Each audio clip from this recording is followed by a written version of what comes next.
One day, I was taking a walk down among the shade of the trees, out along the riverbank, just enjoying the cool breeze. Free to let my mind wander, passing thoughts with ease, like the wind dancing through the overhanging trees. And I remembered a story that I'm going to share with you today, if you so please, about a man who thought faith was all about make-believe. I could tell you now, he's in for rude awakening. This man first began as a fame-thirsty weatherman, practically a prophet. He predicted and postulated, and in the end believed that it was he that conjured each day the sun, the wind, and the rain. Vain though his shame stood tame against his wish to proclaim such things. Fame, however, eluded his name, and he concluded he'd aim for another trade. He embraced the agricultural game.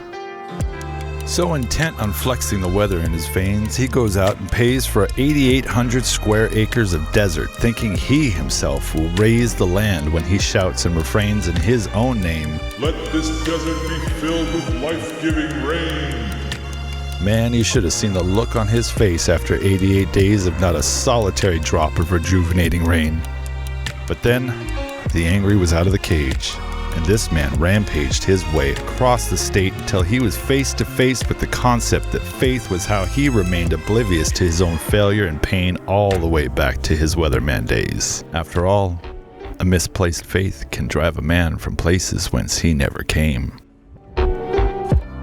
Can you believe it never crossed this would-be farmer's brain until that day when he attained crisis stage levels of disdain for himself, that he didn't actually change the climate or even guess the right time frame for rain, even at the height of his weather game? No, sir. On that fateful day, God made plain to that barely sane weather vane that it was only through God's voice and the power of his name to originate, tame, and rearrange his creation for the glory he and he alone proclaims, for and in his grace and for his gains. And you could see it in our man's face, the anguish replaced by a peace, an emancipating relief that faith in God's way is so great a salvation, that spreading the glory of his name is already something the rest of God's creation is declaring anyway. So let us not be the only ones silent and ashamed about whose kingdom really reigns, because he is worthy of our praise and our faith.